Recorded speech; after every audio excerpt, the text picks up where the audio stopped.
Mesdames et messieurs les journalistes, messieurs et madame les co-directeurs de campagne, chers cadres du Parti camerounais pour la réconciliation nationale, messieurs les membres du bureau politique national, messieurs les vice-présidents,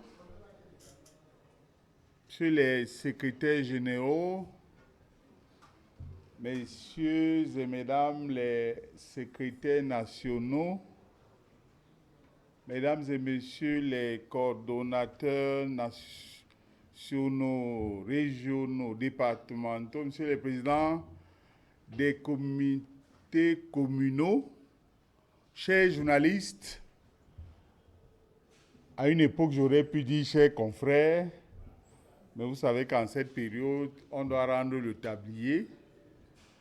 Je voudrais commencer par vous présenter les excuses du PCRN pour ce retard à l'allumage. Vous avez dû vivre vous-même les nombreux embouteillages qui ont secoué la ville de Yaoundé en cet après-midi. Mais ceci dit, nous allons commencer à l'instant. Mais je voudrais vous présenter, chers journalistes et même internautes, parce que je sais que nous sommes suivis à travers le monde, je voudrais vous présenter deux des trois interlocuteurs valables qui seront des points focaux essentiels pour cet événement. Je voudrais vous présenter les co-directeurs de campagne du candidat Cabral Libby du PCRN. Elle, vous la connaissez déjà parce qu'elle a ébloui aussi bien vos plateaux de télévision que les chaînes de radio et même les colonnes de la presse écrite. J'ai le plaisir, l'honneur et même la joie de vous présenter une fois de plus Madame Noah Biloa Anne Fegonde, co-directrice de campagne du candidat Cabral Libby.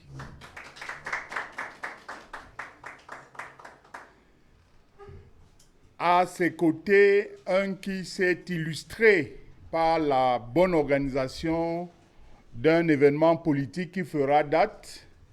Vous savez que le PCRN a connu un long feuilleton judiciaire qui s'est heureusement soldé par 7 décisions de justice en faveur. Alors que nous étions encore dans l'expectative de la 5e victoire judiciaire, nous nous sommes risqués d'organiser dans la localité de Kola-Famba le congrès du PCRN qui est et restera dans les annales, et il était sous le chapeautage, j'espère que le mot existe, de M. Mokhtar, co-directeur de campagne du candidat Cabral Libby. Ils sont 3 co-directeurs de campagne. Le 3e est encore outre-Atlantique pour des besoins de la cause. Vous savez, l'élection présidentielle concerne aussi bien les compatriotes du terroir que ceux de la diaspora. Mais je voudrais que vous fassiez le même standing ovation à barrister Tamfou Richard, qui est le 3e co-directeur de campagne.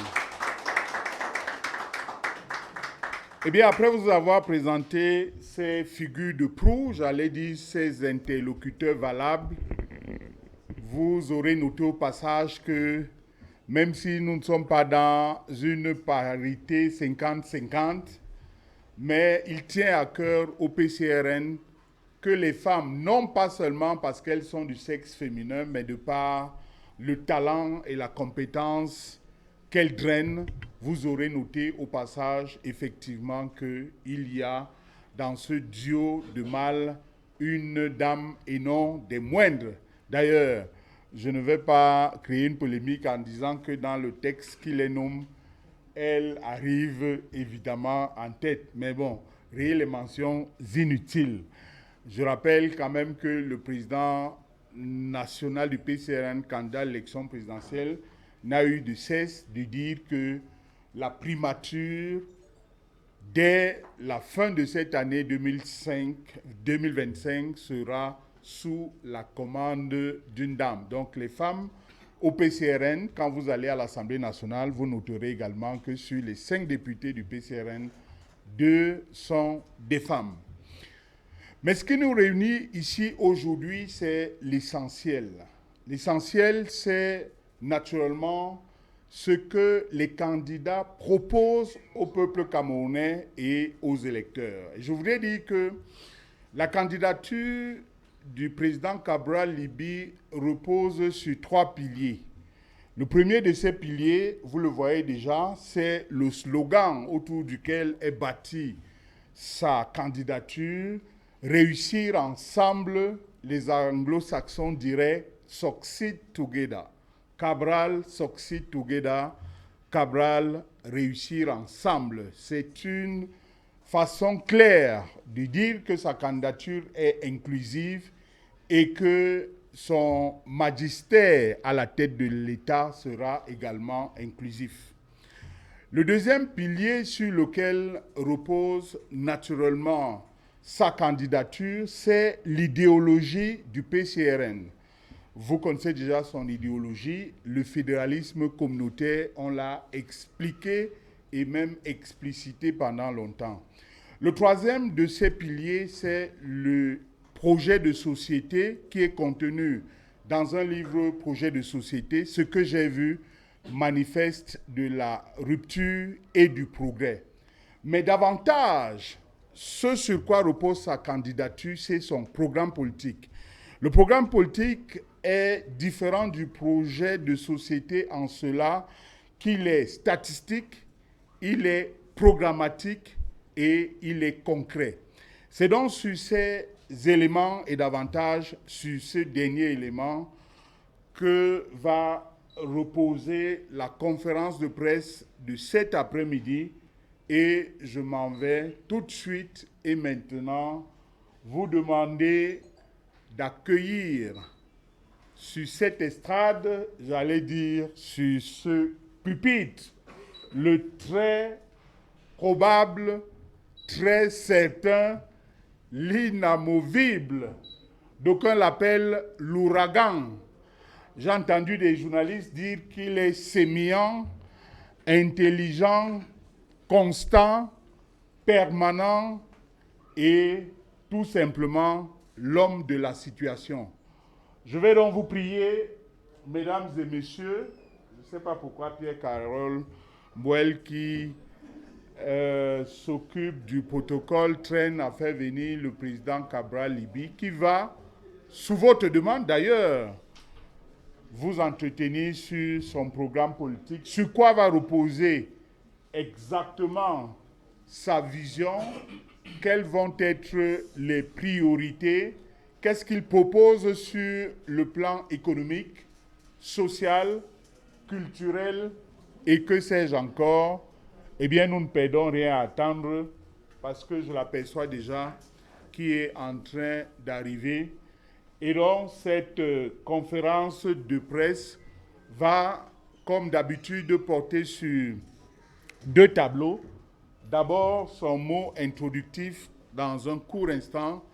À la suite de cela, nous donnerons la possibilité aux journalistes qui auront encore quelques préoccupations, eh bien, de l'interroger. Mesdames et messieurs, le président Cabral Liby.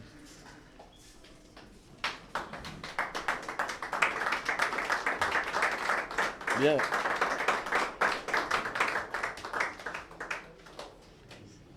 Merci, chers journalistes, mesdames, messieurs. Il faut peut-être fermer cette porte, parce qu'il y a le bruit qui vient. Déjà, je vous prie de nous excuser pour le retard d'aujourd'hui. Ça fait 38 minutes. Il fallait faire de petits réglages.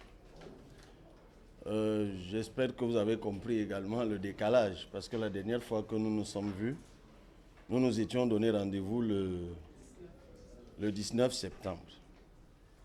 J'étais parti pour un meeting à l'étranger et puis les modalités du retour n'ont pas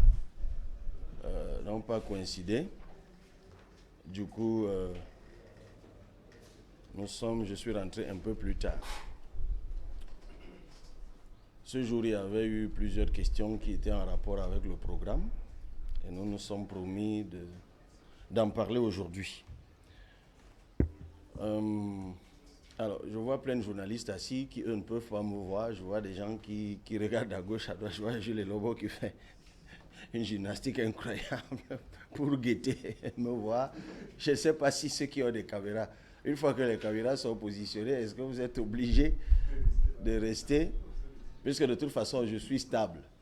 Donc, si vos caméras sont vraiment stables, en principe, vous n'êtes pas obligé, vous, d'être derrière la caméra. A priori, hein? A priori. Je ne suis pas caméraman, mais bon, enfin, je présume que c'est comme cela.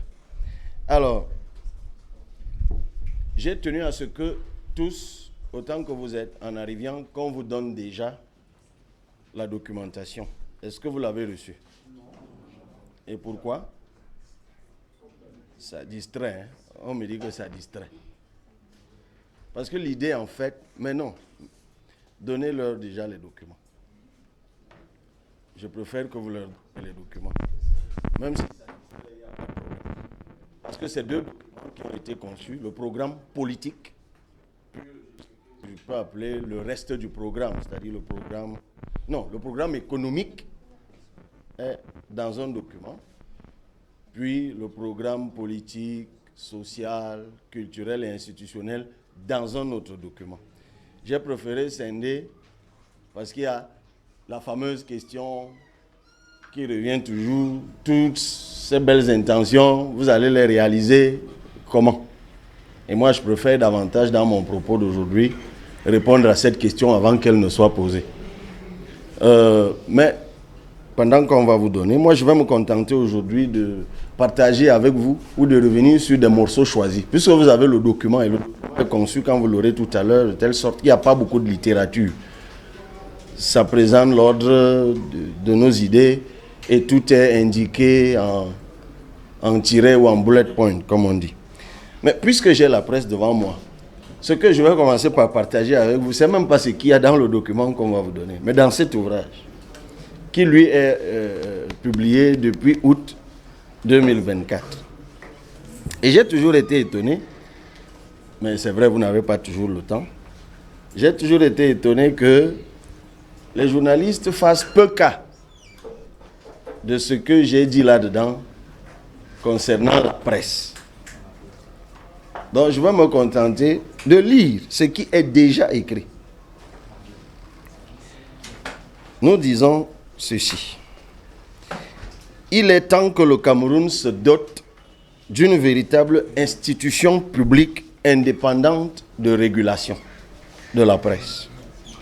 Cette institution sera dirigée par un conseil de 11 membres, dont 3 désignés par l'Assemblée nationale, 4 par les médias eux-mêmes et 4 par le président de la République. L'organe de régulation aura entre autres comme compétence la formation et le recyclage, l'octroi de la carte de presse, l'attribution des fréquences, la promotion des langues nationales, le suivi des programmes, les sanctions, l'émission des avis à la demande du gouvernement ou du Parlement, l'organisation des campagnes électorales radio-télévisées en veillant à l'égalité et à l'équité, le respect de la concurrence et le règlement des conflits entre pairs. Voilà, par exemple, dans notre programme, ce que nous proposons en ce qui concerne l'organe de régulation de la presse. Nous poursuivons en disant ceci. La viabilisation économique des médias n'est pas une faveur. C'est une mission régalienne de l'État. Car au-delà de la mission d'irrigation démocratique, les médias emploient. Ce sont des PME qui ont d'ailleurs vocation à devenir de grandes entreprises. Si la création d'une entreprise de presse écrite est relativement facile au Cameroun, il en est autrement des médias audiovisuels. 50 millions de francs CFA pour une radio et 100 millions de francs CFA pour une télévision, ce sont là des coûts prohibitif pour une licence, qui justifie en partie le régime de tolérance administrative, source d'insécurité juridique et d'incapacité d'accès au crédit pour les médias. Parce que ça, c'est une question qu'on n'évoque pas toujours.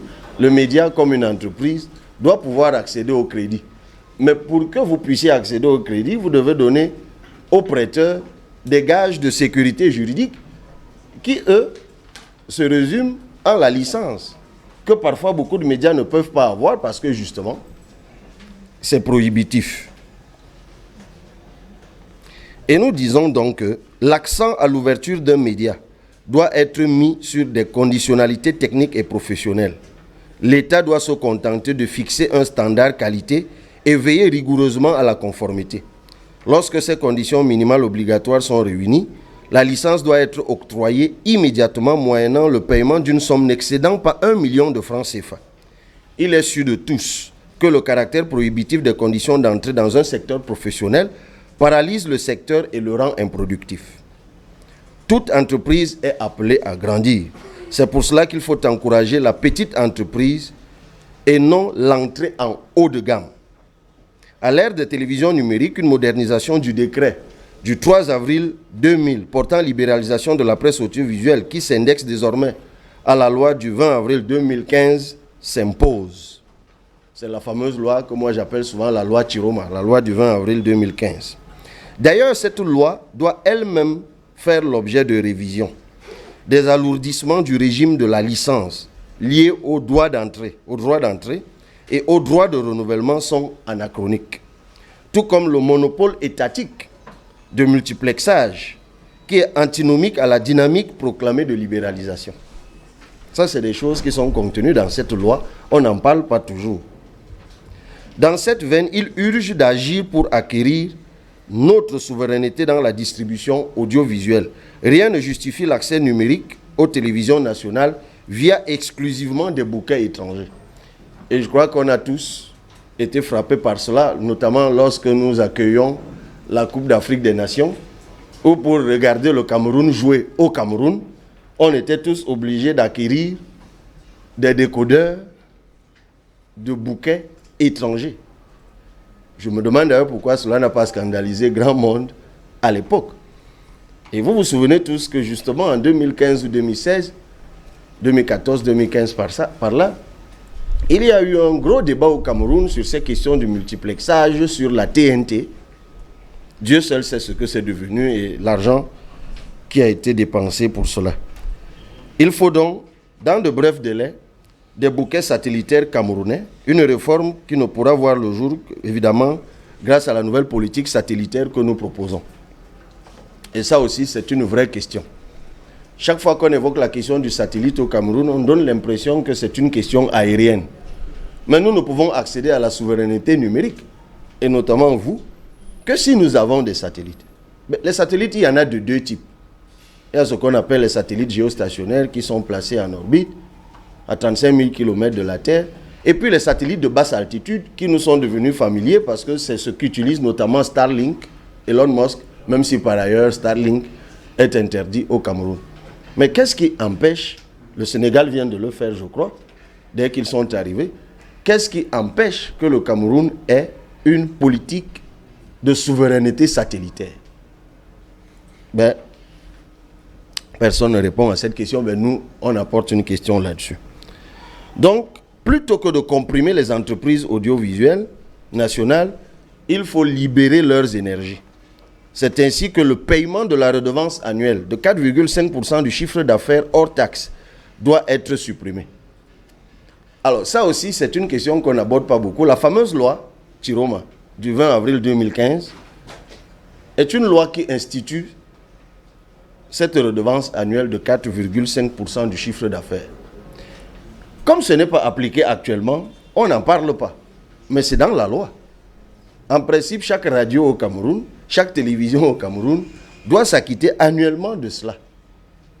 Ce n'est pas appliqué, je le sais. Mais ça existe dans la loi. Donc ça devrait être appliqué.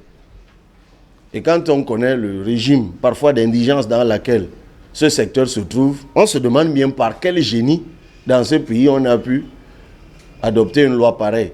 Moi, à l'époque, je me souviens, j'étais encore chroniqueur et j'avais crié au scandale. Bon, quand je crie souvent au scandale, on dit que je le dis parce que j'ai été moi-même un acteur de la presse. Au regard du rôle crucial que joue le secteur des médias, l'État doit passer de l'aide à la subvention de la presse. Il doit passer de l'aide à la subvention. Mais ça ne vient pas forcément de moi. Je reprends là une revendication qui est propre à la presse depuis très longtemps et que moi je m'engage tout simplement à appliquer. Il faut qu'on passe de l'aide à la subvention. Et nous proposons d'ailleurs qu'un compte d'affectation spéciale renfloué de 5 milliards de francs CFA soit érigé ou institué à cet effet au Cameroun.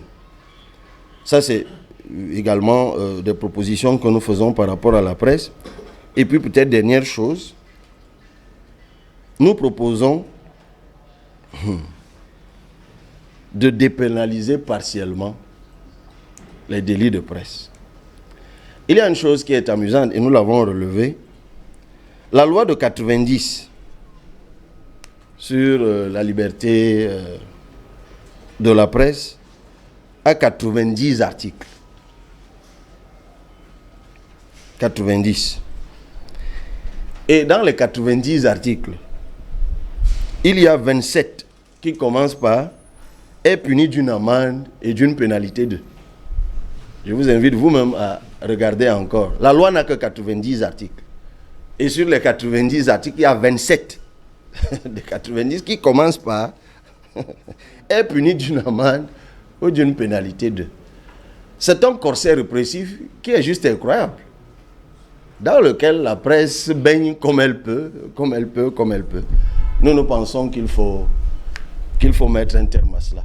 Puisqu'on parle de programme, j'ai voulu, puisque aujourd'hui j'ai la presse devant moi, j'ai voulu commencer par ce qui touche directement à la presse.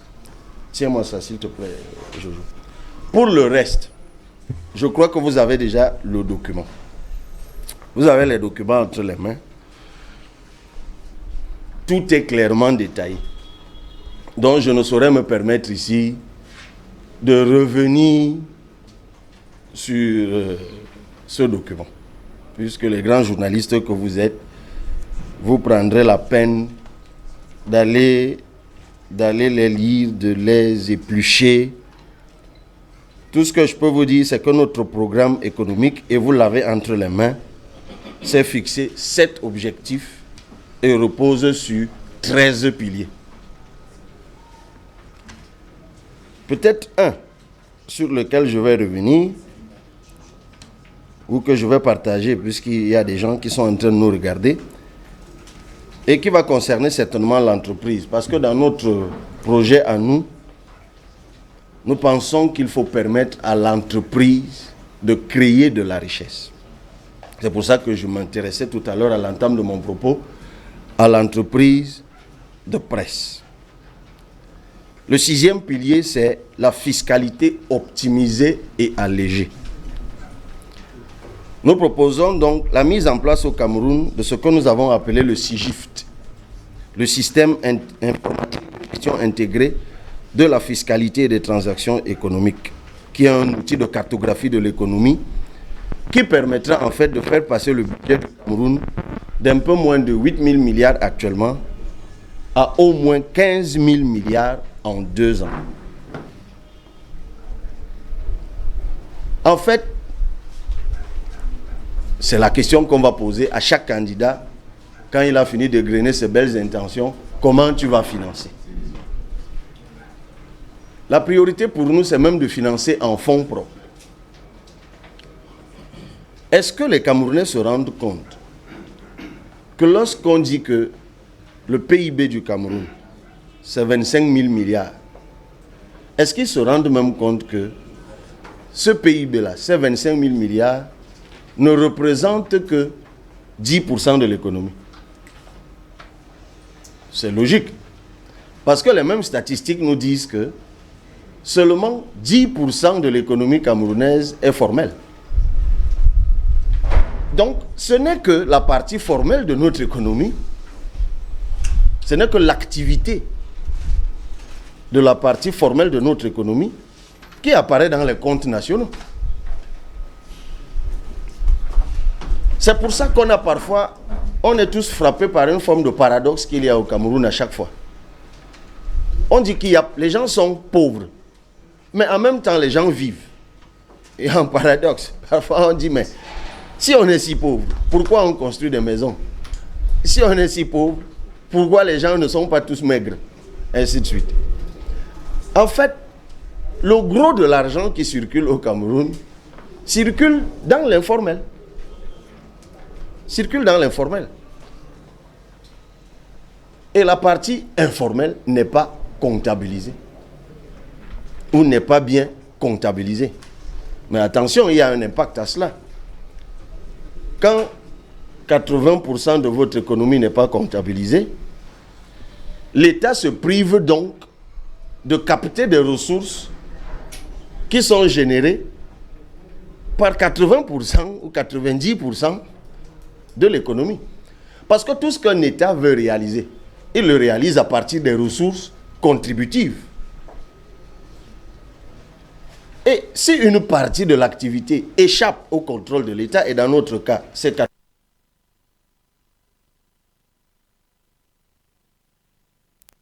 l'État ne les capte pas. Et cet État se retrouve donc en incapacité d'assumer un certain nombre de responsabilités. Et malheureusement, les 10% sur lesquels l'État peut capter de l'argent souffrent. Et c'est pour ça que chaque fois que vous allez lire le rapport du GECAM, le GECAM va toujours, outre la corruption, la bureaucratie et tout le reste, le GECAM, les entreprises vont vous dire que nous sommes morts d'impôts, nous ployons sous les impôts. C'est tout à fait logique, j'ai envie de dire que c'est tout à fait mécanique. C'est pour cela qu'il faut mettre en place un système qui permet à l'État de voir, j'emploie la métaphore de la vue, de voir tout ce qu'il y a comme activité économique. On n'inventera pas la roue, puisque tous les pays normaux du monde se sont dotés de cet instrument.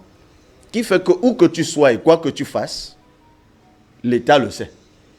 Parce que c'est digitalisé, parce que c'est numérisé. Nous, on a même déjà pris attache avec une entreprise qui peut installer cela pour un coût d'environ 10 milliards de francs CFA. Mais c'est un argent qu'il vaut mieux investir pour que justement les ressources de l'État, si un instrument permet aux ressources de l'État de passer du simple au double, de 8 000 à 15 000 milliards, ben autant investir là-dessus. C'est pour cela que nous portons cette innovation que nous appelons le SIGIFT, le système informatique de gestion intégrée de la fiscalité et des transactions économiques. Et c'est pour ça d'ailleurs que nous disons qu'une fois que nous aurons une bonne comptabilité de l'activité économique au Cameroun, nous allons plafonner la pression fiscale à 25%. On n'aura donc pas besoin d'augmenter les impôts et vous allez voir ce que je vais vous présenter par la suite. On pourra même les baisser. Parce que j'avais déjà fait l'annonce de ceci dans un média et j'ai vu quelques économistes le lendemain qui ont dit « Oui, Cabral Libi dit qu'il va passer la pression fiscale de 17% à 25%, donc il va augmenter les impôts. » Et moi je leur disais non.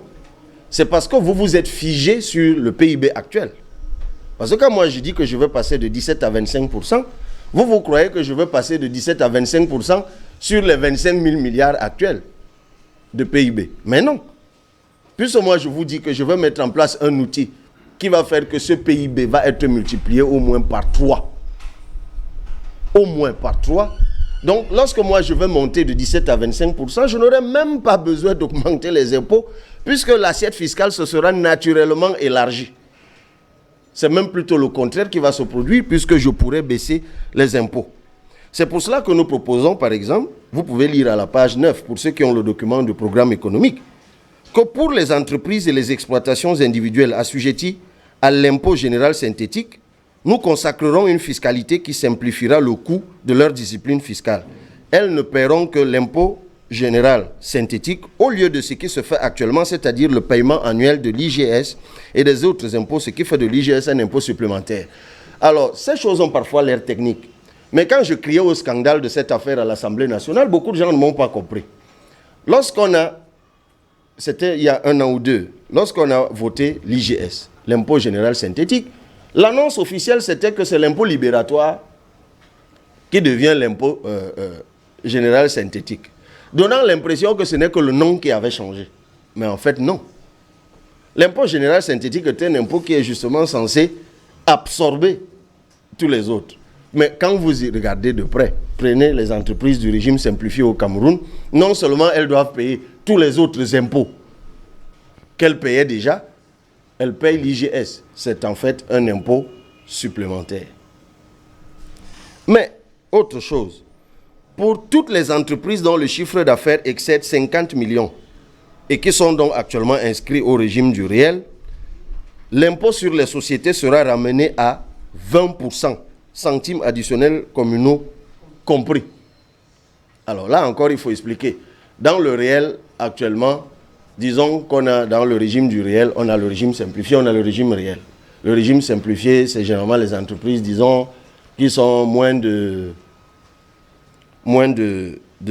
50 millions de... Le régime simplifié, moins de 50 millions de francs CFA.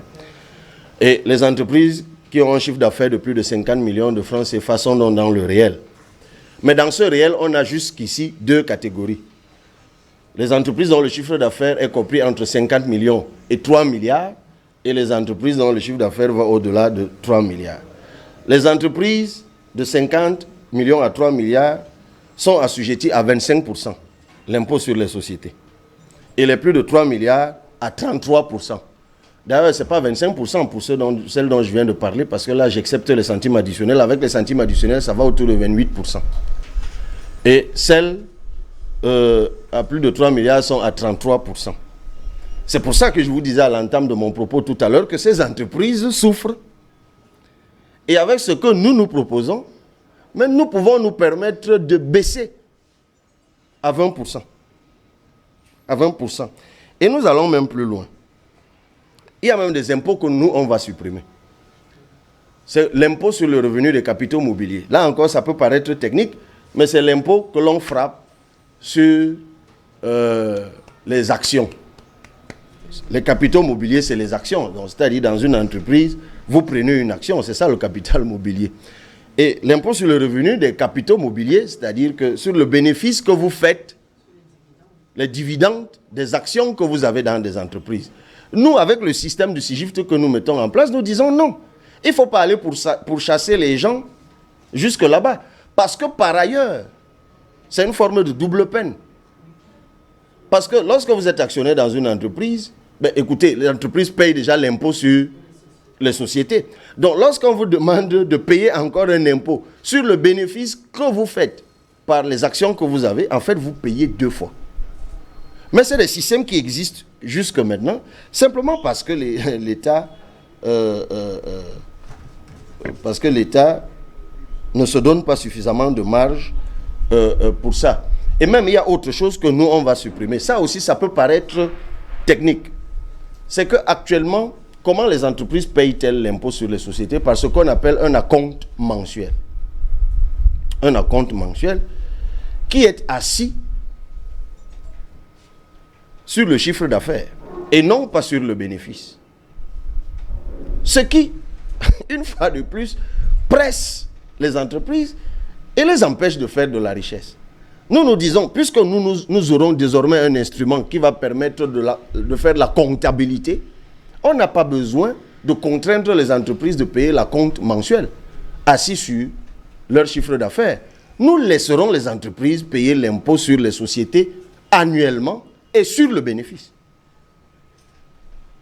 C'est là une rupture fondamentale de la politique fiscale que nous apportons, qui peut a priori paraître généreuse, mais en réalité, qui va libérer les énergies des entreprises. N'oubliez pas, nous on a une vision qui est claire. Protéger et libérer les énergies. Ça va libérer les énergies. Et du coup, en ce moment-là, nous pouvons consacrer, ça peut toujours paraître un peu technique, nous pouvons consacrer la neutralité complète de la TVA, c'est-à-dire le remboursement automatisé à la demande et sans contrôle préalable pour toute entreprise en situation structurelle de crédit TVA, notamment lorsque ces entreprises sont en phase d'investissement et lorsqu'elles exportent des produits manufacturés localement. J'espère que pendant que nous parlons là, puisque nous passons aussi en direct dans les réseaux sociaux, que les économistes sont à l'écoute et que les chefs d'entreprise sont à l'écoute pour que ce débat se poursuive. Et vous verrez dans le document comment nous baissons même l'IRPP. Parce que grâce à cet instrument, je l'ai dit encore, il faut alléger la fiscalité. Nous, on va baisser l'impôt sur le revenu des personnes physiques. Et vous verrez dans le document, il y a 7 ou 8 paliers que nous mettons. L'IRPP à 5% pour les revenus de moins d'1 million de francs CFA, à 7% pour les revenus compris entre 1 et 2 millions de francs CFA, à 15% pour les revenus de 2 à 5 millions de francs CFA, ainsi de suite, ainsi de suite. Donc, j'ai voulu partager avec vous ce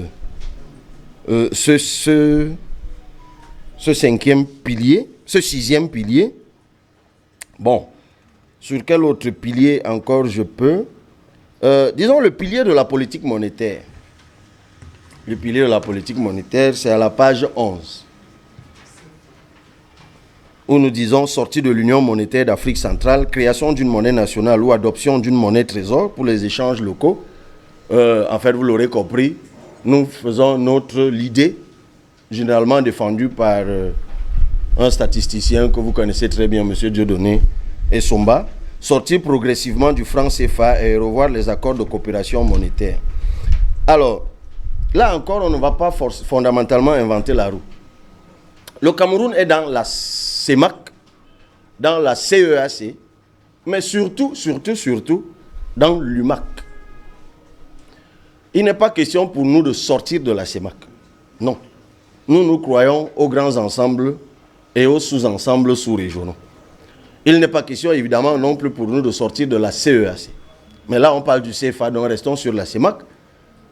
Nous sortons plutôt de l'UMAC, qui est l'Union monétaire d'Afrique centrale. Et nous disons très bien dans notre projet que pour la viabilité de notre économie, nous devons recouvrer notre politique monétaire.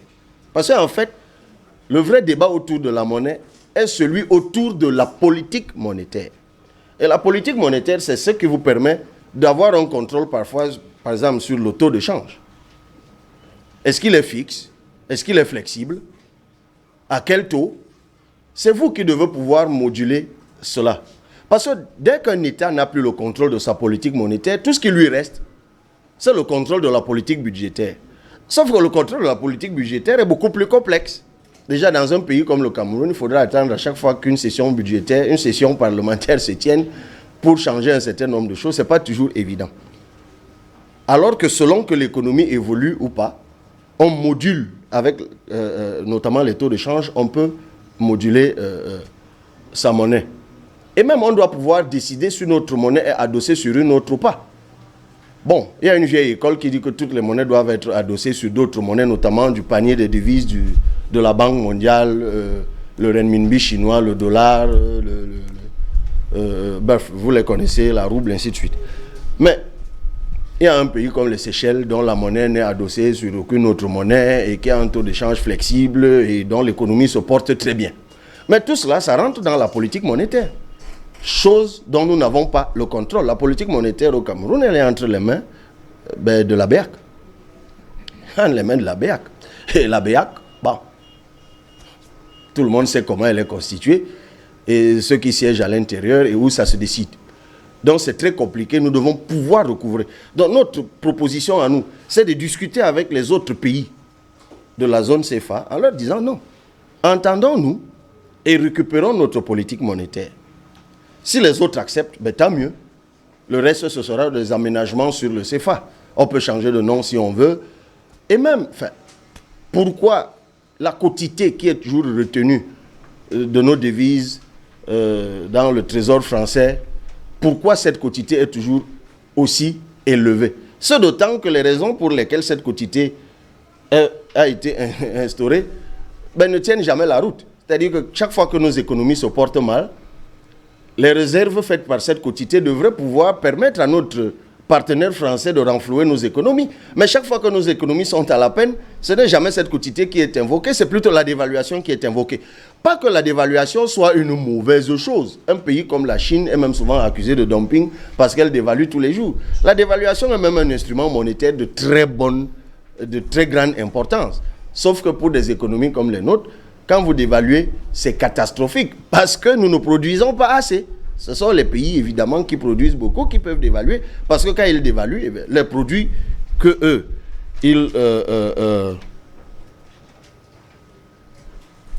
les produits que vous fabriquez et que vous exportez coûtent moins cher. Donc, ce que nous proposons est en fait, là encore, j'ai dit qu'on n'invente pas la roue, quelque chose que l'on voit très bien à l'Union européenne. Un pays comme la Suisse est au cœur de l'Union européenne, est dans la zone euro, mais la monnaie, le franc suisse existe toujours.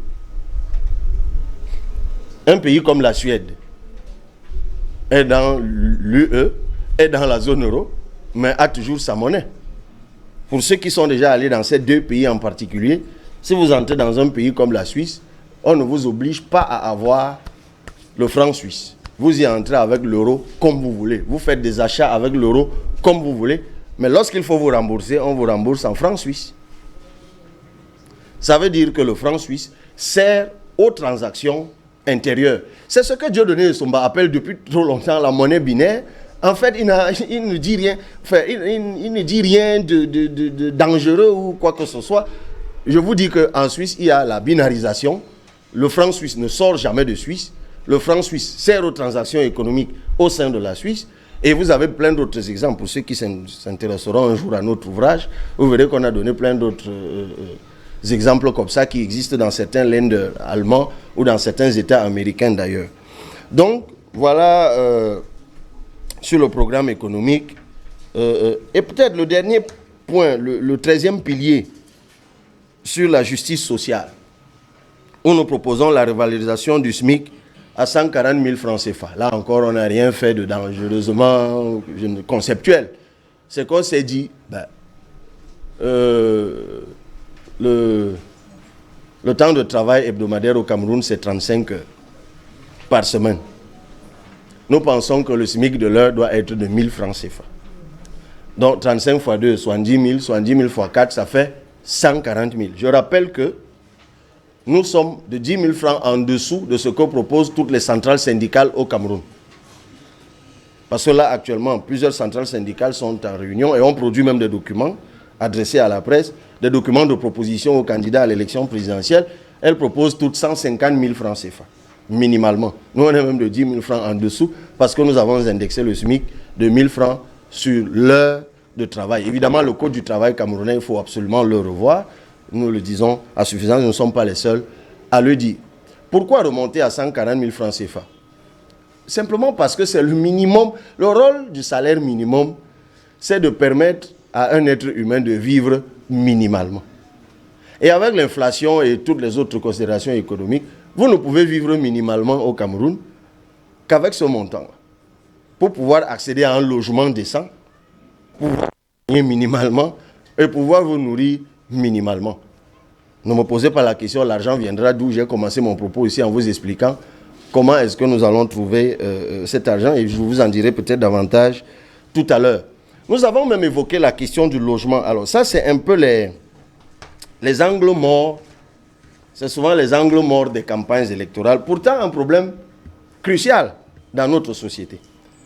Selon le rapport, j'ai lu un rapport qui a été rendu public par le Crédit Foncier, je crois il y a 1 an ou 2, qui disait qu'il y a au moins 5 millions, il y a un besoin d'au moins 5 millions de logements au Cameroun. 5 millions. Nous proposons dans notre projet d'en construire 2 millions en 5 ans, grâce notamment à la restructuration de la MIPROMALO, la mission de promotion des matériaux locaux, qui existe à Yaoundé, vous la connaissez, mais qui malheureusement ne fait pas véritablement ce pourquoi elle a été créée. Si dans la salle a essayé de